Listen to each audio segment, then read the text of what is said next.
오늘 하나님께서 우리에게 주시는 말씀은 골로새서 3장 23절에서 4장 6절까지의 말씀입니다. 골로새서 3장 23절에서 4장 6절까지의 말씀 함께 보겠습니다. 제가 가진 성경으로는 신약 성경 327쪽입니다. 찾으셨으면 함께 말씀을 보겠습니다. 같이 봅니다. 무슨 일을 하든지 마음을 다하여 주께 하듯 하고 사람에게 하듯 하지 말라. 이는 기업의 상을 주께 받을 줄 아나니 너희는 주 그리스도를 섬기느니라. 불의를 행하는 자는 아들이니 주는 사람을 외모로 취하심이 없느니라. 상전들아 의와 공평을 종들에게 베풀지니 너희에게도 하늘에 상전이 계심을 알지어다. 기도를 계속하고 기도에 감사함으로 깨어 있으라. 또한 우리를 위하여 기도하되 하나님이 전도할 문을 우리에게 열어주사 그리스도의 비밀을 말하게 하시기를 구하라. 내가 이 일 때문에 매임을 당하였노라. 그리하면 내가 마땅히 할 말로써 이 비밀을 나타내리라. 외인에게 대해서는 지혜로 행하여 세월을 아끼라. 너희 말을 항상 은혜 가운데서 소금으로 맛을 냄과 같이 하라.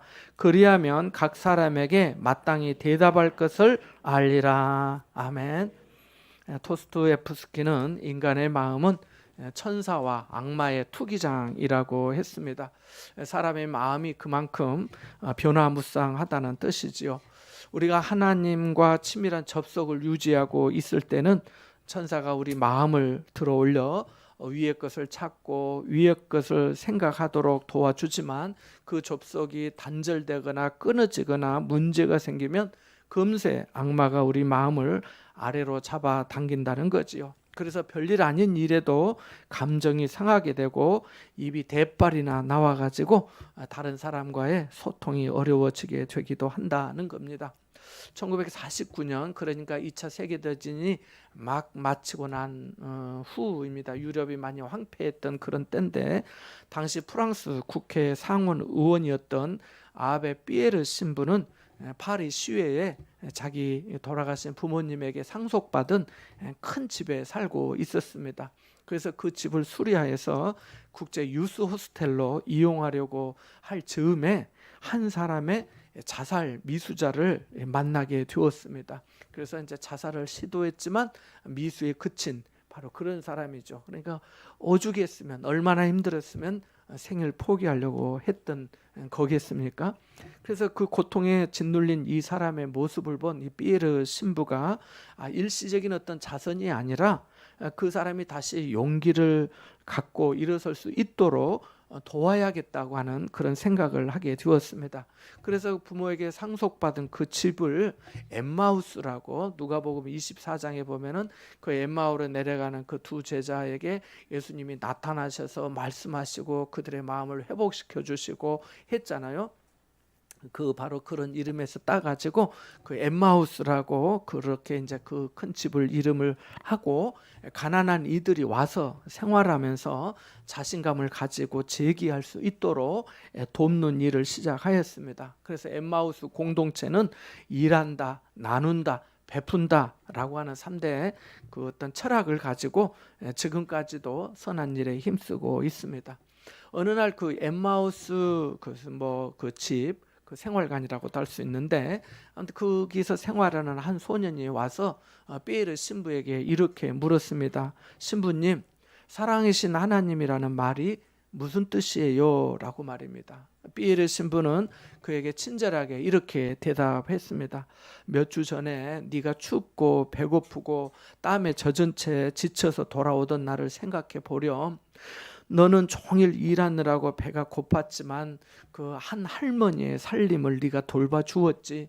저녁에 기진 맥진하여 돌아온 너는 나에게 신부님, 오늘 하루 일은 매우 만족스러웠습니다 라고 말했지. 그때 내가 너에게 이렇게 말했어. 너도 기억할 거야. 그런 즐거움을 절대 잊지 말거라. 너의 가슴속을 즐거운 노래로 가득 채우는 이 순간은 다른 어떤 것과도 비교할 수 없단다. 너는 누군가를 사랑한다는 것이 얼마나 감미로운지를 맛본 거야. 내가 언젠가 말했지. 세상의 모든 도서관을 뒤져서 신학을 통째로 다 안다 해도 하나님을 알지 못한다고 말이야. 네가 사랑이신 하나님이 무슨 뜻이냐고 물었는데 사랑하는 것이 얼마나 좋은 것인지를 맛보았다면 너는 벌써 사랑이신 하나님을 만난 거야 라고 말입니다. 피에르 신부가 하나님이 택하사 거룩하고 사랑받는 자처럼 그 엠마우스 운동을 통해 많은 사람들에게 사랑을 전하였고 또 한 소년 또한 자기가 춥고 배고프고 고단함에도 불구하고 그 할머니 한 분의 살림을 생활을 돌봐줌으로 마음이 기쁘고 즐거웠던 것으로 하나님의 사랑을 깨닫게 된 것이지요. 지난 주일에 말씀드린 것처럼 우리가 받은 하나님의 은혜와 사랑은 나 혼자만 만족하고 나 혼자 행복하고 나만 좋은 것으로 그치는 것이 아닙니다. 그렇다면 그 신앙은 어린 아이와 같고 이기적인 신앙이라 할 수 있습니다. 연못에 돌을 하나 던지면 그 동심원을 이루는 것처럼 내 안에 예수 그리스도가 오심으로 말미암아 그분이 나의 주님이라고 고백한 것이 사실이라면 그 받은 은혜가 남편과 아내에게 그리고 자녀들과 부모님에게로 뻗어 나아가야 합니다. 아내가 집에서 맛있는 요리를 할 때 자기 혼자 잘 먹으려고 그렇게 하나요? 남편이 밖에서 이런 말 저런 말 다 참고 묵묵히 일해서 월급을 받아올 때 자기 혼자 쓰려고 그렇게 고생하면서 버는 건가요? 내게 좋은 일이 있을 때 나 혼자만 즐거워하는 사람이 있습니까? 부모님에게 기쁜 소식을 전하고 형제들에게도 소식을 알리면서 함께 기뻐하고 즐거워하고 감사하면서 축하하잖아요. 그러면서 그 연대가 더 굳건해지잖아요. 그래서 17절 말씀에 3장 17절 말씀에 보면 무엇을 하든지 말에나 일에나 다 주 예수의 이름으로 하고 그를 힘입어 하나님 아버지께 감사라고 한 것입니다. 지난 한 주간은 어떻게 지내셨어요? 무엇을 하든지 예수의 이름으로 하셨나요? 주님의 도우심에 대해 하나님께 감사하셨나요? 주님이 나를 도와주셔서 감사합니다. 나를 생각하사 가르쳐 주시고 인도해 주셔서 아버지 감사합니다 라고 입술로 또 신령한 노래인 찬송가로 고백해 보셨어요? 하셨다면 아주 잘하셨습니다. 혹시 못 하셨다면 이번 주간에 다만 몇 분만이라도 한 시간이라도 좋으니 시도해 보시기 바랍니다. 주님께서 여러분을 도와주실 줄 믿습니다. 여러분에게 은혜 주실 줄 믿습니다. 할렐루야. 예수님께서 산상수훈에 말씀하시는 중에 마태복음 5장 13절에 보면 너희는 세상의 소금이니 소금이 만일 그 맛을 잃으면 무엇으로 짜게 하리요 라고 하시고 넘어가면 16절에 너희는 세상의 빛이니 산 위에 있는 동네가 숨겨지지 못할 것이라고 하셨습니다. 그리고 그 빛의 역할이 어떤지에 대해서 구체적으로 말씀해 주셨는데요. 이같이 너희 빛을 사람 앞에 비치게 하여 그들로 너희 착한 행실을 보고 하늘에 계신 너희 아버지께 영광을 돌리게 하라 라고 말씀하셨습니다. 그러니까 주님은 세상에서 우리의 존재가 얼마나 귀한지를 말씀해 주셨습니다. 빛이고 소금이라고 하셨으니까요. 맞다고 말씀하는 것 같습니다. 요즘 소금값이 많이 올라갔다고 하는 뉴스를 들었습니다. 왜 그런 거죠? 그 소금이 우리 생활의 필수품이기 때문에 반드시 필요한 것이기 때문에 그렇게 된 거 아니겠습니까? 그래서 빛과 소금이라고 주님이 말씀해 주시고 또 그 역할이 착한 행실이라고 말씀해 주셨습니다. 지난달 6월 30일에 국내 최초로 열었던 그 화순에 전라남도 화순에 가면 그 화순 있지요. 그 화순 탄광이 118년의 역사를 뒤로하고 폐광되었다는 그 뉴스가 있었습니다. 지금은 그렇지 않지만은 그 19세기 말까지만 해도 그 탄광의 환기 시설이 잘 안 되었던 광산은 늘 이렇게 가스 중독의 위험이 도사리고 있었답니다. 그래서 광부들이 그 지하 갱도에 들어갈 때 꼭 가지고 들어가던 새가 있었다고 해요. 무슨 새인지 혹시 아세요? 앵무새 아닙니다. 카나리아입니다. 카나리아. 그 카나리아가 일산화탄소에 민감하다고 해요. 그래서 가지고 들어가는 거죠, 갱도에. 그래서 이 카나리아가 노래를 그치거나 또 이제 죽게 되면 광부들은 즉시 갱도를 벗어났다고 합니다. 일산화탄소가 지금 있구나, 산소가 모자라구나, 바로 나가야 되겠구나 라고 한 거지요. 잠수함도 그랬대요. 잠수함도 해저 깊은 곳까지 내려가서 운행하잖아요. 그래서 아주 오래전에는 잠수함에도 이 짐승을 하나 데리고 들어갔답니다. 그건 뭔지 아세요? 토끼를 데리고 들어갔대요. 토끼. 그래서 토끼가 이상 행동을 하거나 하면은 이 잠수부들은 그 잠수함에 산소가 얼마 남았지 않았음을 알아차리고 즉시 물 위로 떠오르곤 했다고 합니다. 그 카나리아나 토끼는 그 위험을 예고하는 나팔수들인 셈이지요. 성도도 마찬가지지요. 하나님이 우리를 세상에서 택하여 거룩하게 하시고 사랑하여 주셨으니 하나님의 사랑을 받는 자답게 긍휼과 자비와 겸손과 원유와 오래 참음으로 옷을 입고 그리스도의 평강으로 마음이 다스림을 받고 그리스도의 말씀이 풍성히 우리 안에서 우리 속에서 살아 역사함으로 가족들에게 더 나아가서는 나를 고용해 준 사람에게 또는 내 일을 돕는 아래 직원들에게까지도 말에나 일에나 무슨 일을 하든지 주 예수의 이름으로 하면서 하나님 아버지께 감사해야 합니다. 카나리아나 토끼처럼 생명을 구원하는 증거의 역할을 해야 한다는 것입니다. 이런 삶의 태도를 3장 23절에 다시 이렇게 말씀합니다. 함께 읽어볼까요? 같이 봅니다. 무슨 일을 하든지 마음을 다하여 주께 하듯 하고 사람에게 하듯 하지 말라. 아멘. 무슨 일을 하든지 마음을 다하여 주께 하듯 하라는 말씀을 우리는 성실이라고 하는 말로 또 바꿀 수 있을 겁니다. 시편의 말씀해 보면은 주의 성실하심을 자주 노래합니다. 다윗도 그러고요. 또 다윗이 아닌 다른 다윗이 지은 시라고 아닌 시편에도 이런 말씀들이 자주 등장하는데요. 그래서 시편에 보면은 특별히 89편에 보면은 주의 성실하심, 주의 성실하심, 주의 성실하심, 주의 성실하심을 몇 번이나 자주 언급하면서 노래하고 하나님을 기리고 있습니다. 아시다시피 다윗은 집안 형제 중에 막내였습니다. 8째였어요. 8째. 구약 성경에 따르면 첫째, 장자는 특별하였습니다. 우리나라도 그랬잖아요. 늘 큰 아들, 큰 손주.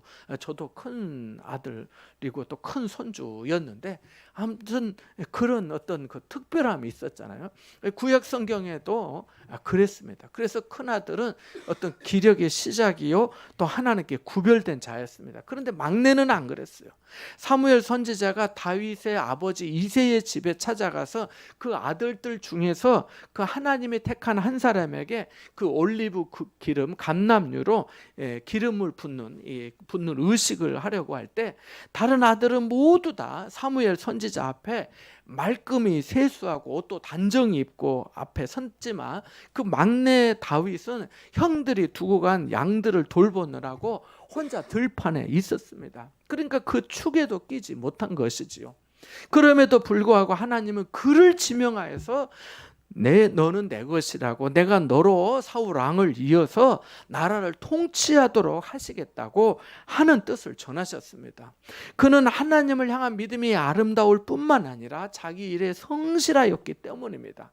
심지어 사자나 곰이 와서 양을 물어가면 그것들과 목숨을 걸고 싸워서 되찾아올 정도였습니다. 맡겨진 것은 어떻게든 책임을 다하려 했던 사명감이 있는 사람이었습니다. 베드로가 주님의 부름을 받았을 때가 언제인가요? 밤이 새도록 수고하였던 날 아침이었습니다. 레위 마태가 언제 주님의 부름을 받았나요? 그가 세리로서 세관에 앉아 있을 때였습니다. 사도 바울이 언제 부름을 받았나요? 그가 성도들을 잡아 가두기 위해 대제사장들에게 공문을 받아가지고 다메섹에 갔을 때였습니다. 그의 어떤 걸음의 목적이 좋지는 않았지만 그가 주님을 알기 전이고 만나기 전이었습니다. 그럼에도 불구하고 그는 자기에게 맡겨진 일을 성실하게 감당하는 그런 때에 나는 네가 핍박하는 예수다 하면서 주님이 그에게 오신 거잖아요. 역대하 16장 9절에 보면 여호와의 눈은 온 땅을 두루 감찰하사 전심으로 자기에게 향하는 자들을 위하여 능력을 베푸시나니라고 하였습니다. 지금까지 주님의 부름을 받고 하나님 나라의 일에 쓰임받은 사람들을 보면 공통적으로 성실한 사람들이었습니다. 성품이 그러하였고 마음 중심이 하나님 앞에 살아간 사람이었습니다. 사람들 틈바구니에 몸부림치면서 부딪히고 넘어지고 상처날 때도 있었지만 그래도 무슨 일을 하든지 마음을 다하여 주님께 하듯 하였습니다. 때로 사람들은 속을 몰라줘도 진짜 상을 주시는 분은 하나님이신 줄 알았기 때문입니다. 요셉은 어린 나이에 형들에게 미움과 시기를 받아 그 미디안 상인들, 아랍 상인들에게 팔리고 다시 이집트의 노예 시장에서 이집트의 왕 파라오의 경호대장인 보디발의 집에 노예로 팔렸습니다. 아버지 그 말씀에 순종하여서 심부름을 갖다가 세상에 다른 사람도 아닌 자기 형제들에 의해서 구덩이에 빠졌다가 아랍 상인들에게 팔리고 또 보디발에게 팔려가서 노예로 사는 그를 생각해 보십시오. 그의 인생이 얼마나 안타까운지 모릅니다.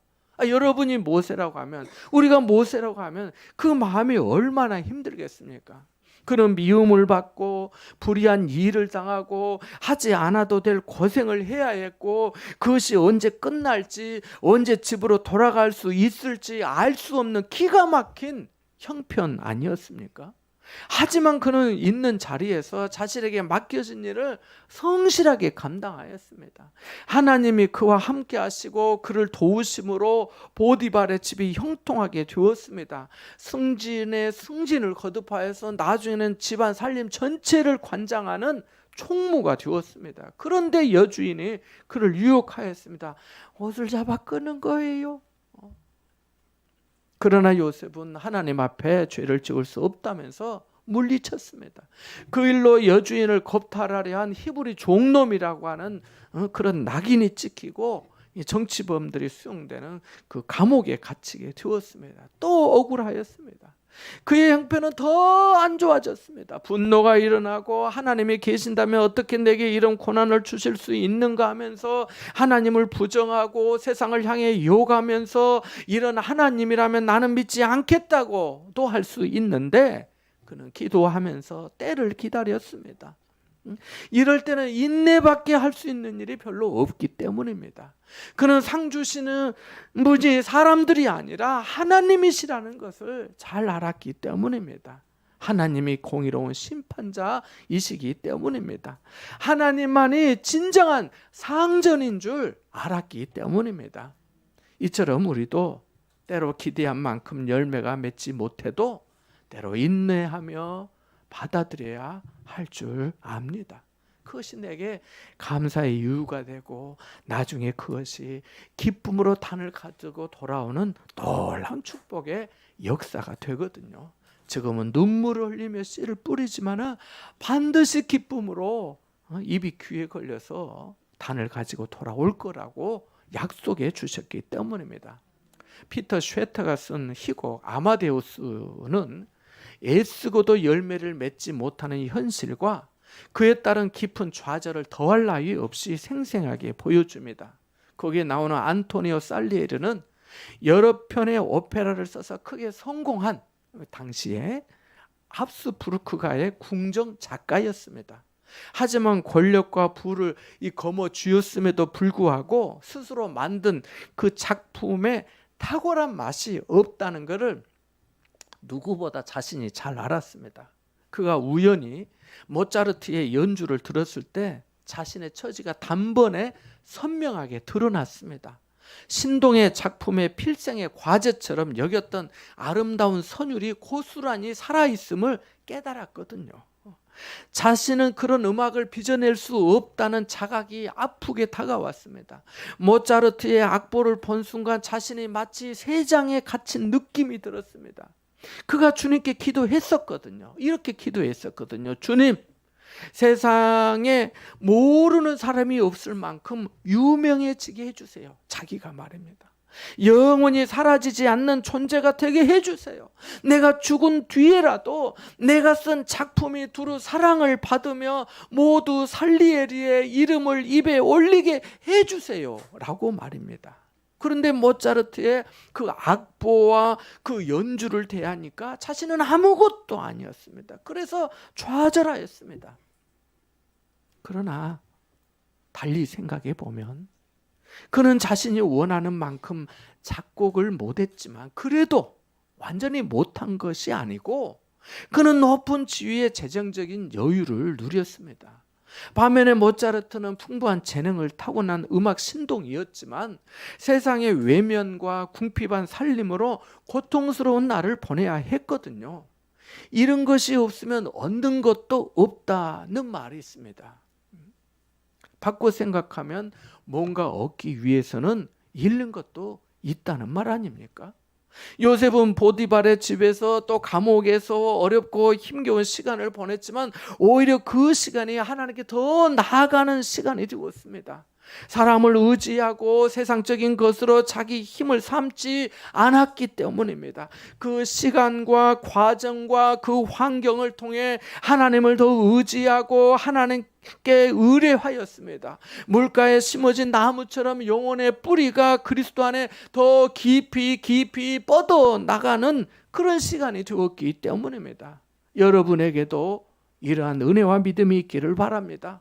내 뜻대로 내 원하는 방식과 내가 원하는 시간 그때에 다 성취되지 못해도 하나님의 사랑을 신뢰하고 그 뜻을 찾는 지혜가 있으시기를 주님의 이름으로 축원합니다.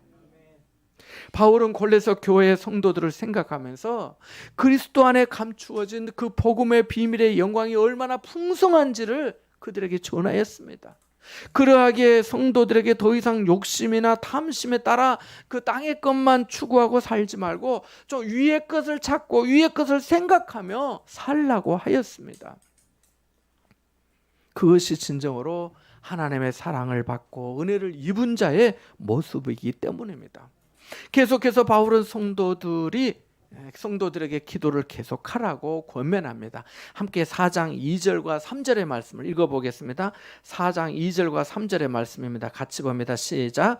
기도를 계속하고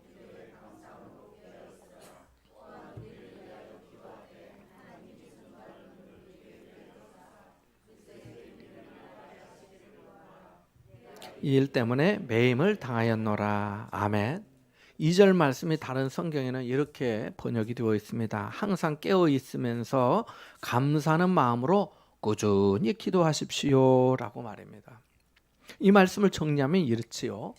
기도를 꾸준히 하십시오. 항상 깨어 있으세요. 그리고 감사하는 마음으로 기도하세요. 이런 말씀이지요.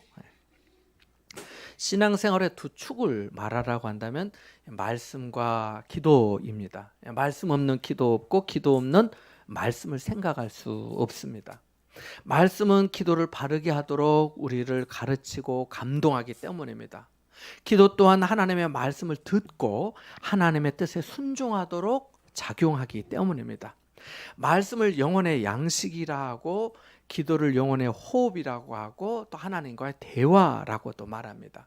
말씀을 받는 것이라고 한다면 기도는 드리는 것입니다. 말씀은 우리의 길을 비추는 등불이라고 한다면 기도는 그 등불을 들고 갈 수 있는 힘을 줍니다.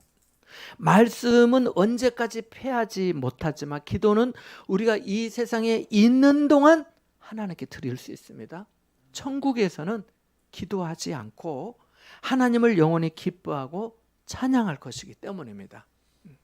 그지요? 자, 그런데 기도를 계속하는데 감사함으로 꾸준히 기도하라고 합니다. 감사하는 기도는 겸손한 마음에서 우러나오는 기도지요. 하나님 감사합니다 하는 거니까요. 그죠? 감사하는 기도는 모든 것이 합력하여 선이 되게 하실 것을 믿는 믿음에서 드리는 기도입니다. 감사하는 기도는 감사하기에 징징거리지 않고 기쁨으로 사랑으로 마음을 주님께 드리는 겁니다. 사실 바울의 서신을 쭉 살펴보면은 기도할 것을 자주 말씀하는데 그 말씀하면서 감사함으로 기도하라는 것을 자주 보게 됩니다. 감사함으로 하나님을 영화롭게 하는 줄 알았기 때문입니다. 빌립보서 4장 6절에 아무것도 염려하지 말고 다만 모든 일에 기도와 간구로 너희 구할 것을 어떻게 하나님께 아뢰라고 합니까? 감사함으로 하나님께 아뢰라고 합니다. 자신 또한 빌립보, 고린도, 에베소, 골로새, 데살로니가 교회 성도들을 위해서 기도할 때마다 감사하며 기도한다고 하였습니다. 그러니까 기도는 감사의 기반 위에서 드려지는 거지요. 우리가 오늘 맥주 감사절로 지키고 예배하는데 하나님께 예배함의 근본이, 그 기초가, 토대가 뭐겠어요? 감사합니다. 감사. 아브라함이 하나님의 부름을 받고 가나안 땅에 이르렀을 때 제일 먼저 한 일이 뭡니까? 제단을 쌓았다는 겁니다. 짐승을 잡아서 하나님 앞에 제사를 드렸다는 거죠. 감사의 예배였습니다. 이삭도 야곱도 인생의 결정적인 순간마다 하나님께 감사의 예배를 드렸습니다. 놀라운 것은요, 그러한 예배 후에 하나님의 은혜와 축복이 임했다는 겁니다. 하나님께서 갈 길을 가르쳐 보여주시거나 축복의 약속을 해주셨기 때문입니다. 사랑하는 여러분, 예배가 축복받는 시간임을 믿으시기 바랍니다. 루터는 주일을 지키는 것이 천국 가는 연습이라고 말했습니다. 천국 가는 연습을 계속 잘 하시기를 바랍니다. 감사하는 사람이 은혜가 충만한 사람입니다. 하나님은 구하는 기도에 들어주시는 것도 좋아하시지만 감사하는 기도를 더 좋아하십니다. 여러분이 만일 하나님이라 해도 그렇지 않겠습니까? 여러분이 자녀의 필요를 알고 그를 더욱 또 때로는 연단하여 더 크게 쓰기 위해 앞으로 감당할 일이 있으니까 훈련하시는데 만날 징징거리면서 하나님 없어요, 없어, 이것도 없고 저것도 없고 나 못 살겠어요, 나 죽겠다니까요, 하나님 나 이런 식으로 하면 하나님 나한테 이렇게 나오면 나 떠납니다 라고 한다면 마음이 좋겠습니까? 그러지 말고 나 같은 죄인 살리신 주님의 은혜에 감사합니다. 오늘도 지켜주셔서 감사해요. 내 삶의 걸음을 아시고 인도해 주시니 감사합니다. 이번에 많이 힘들고 어려웠는데 그래도 하나님 위로해 주셔서 감사해요.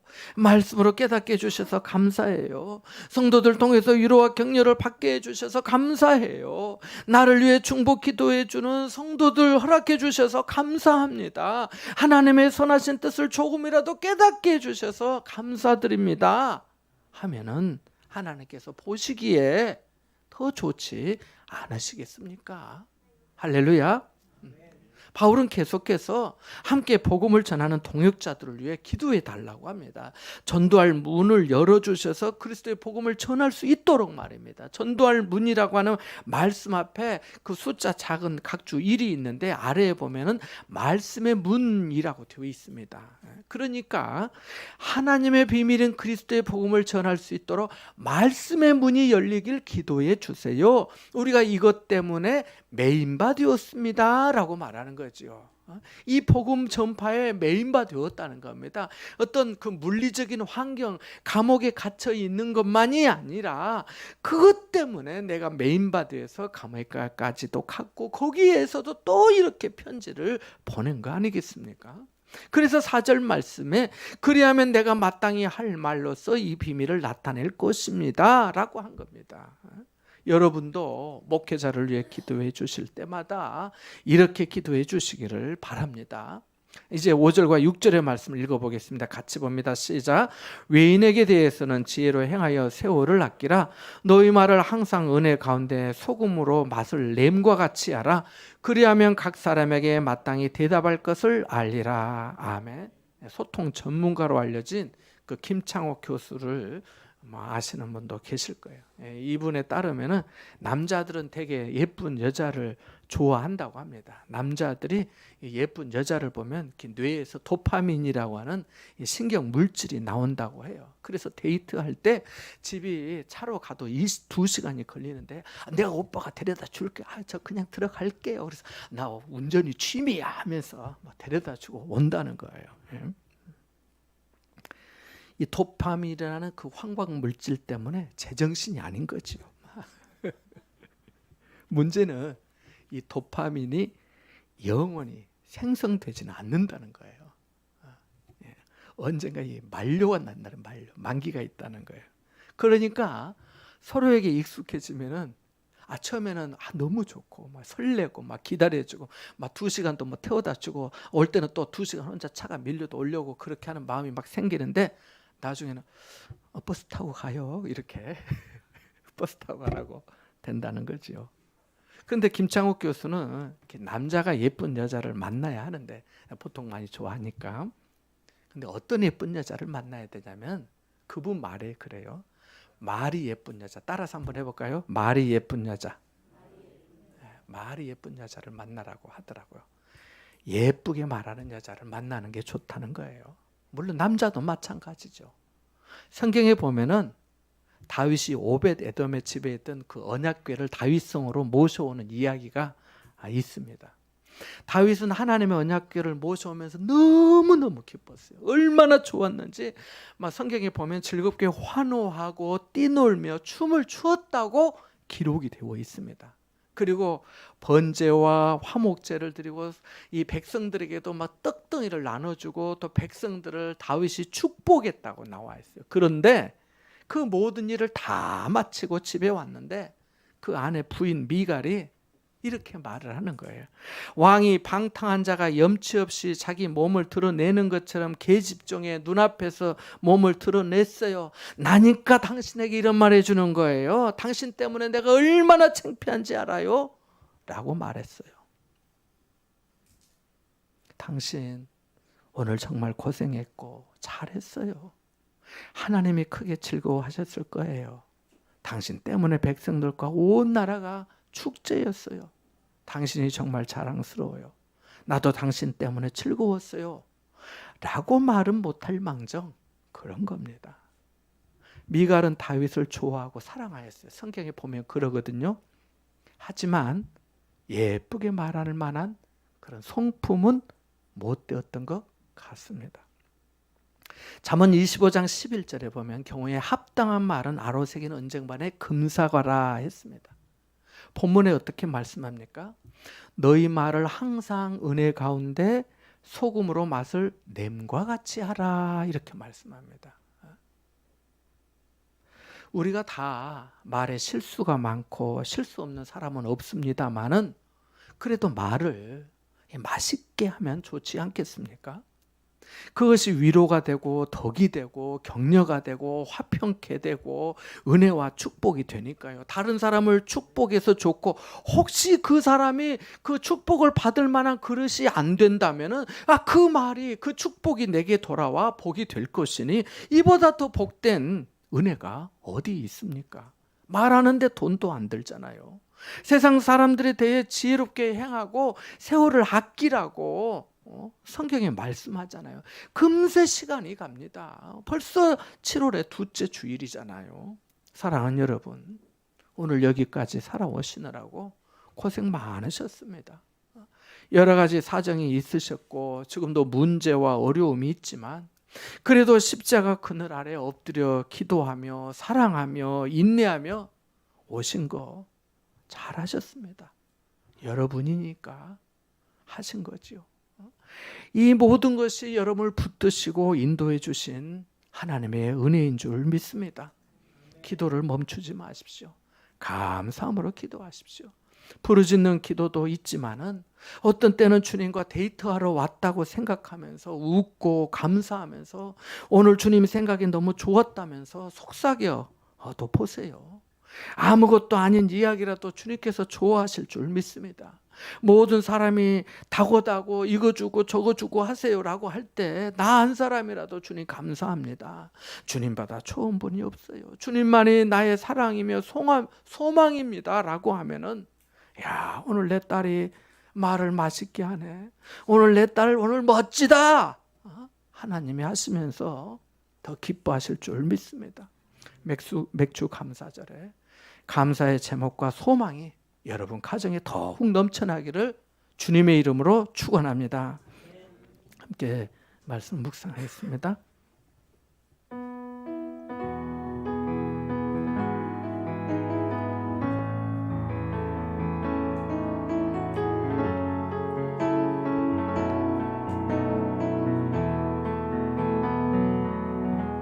하나님 아버지, 무슨 일을 하든지 마음을 다하여 주님께 하듯 하게 하시고 기도를 멈추지 않게 하여 주옵소서. 감사함으로 깨어 기도하게 하시고 목회자들에게도 전도할 문을 열어주셔서 복음을 담대히 전하게 하옵소서. 우리 말을 소금으로 맛을 냄과 같이 항상 은혜 가운데서 말하게 하옵소서.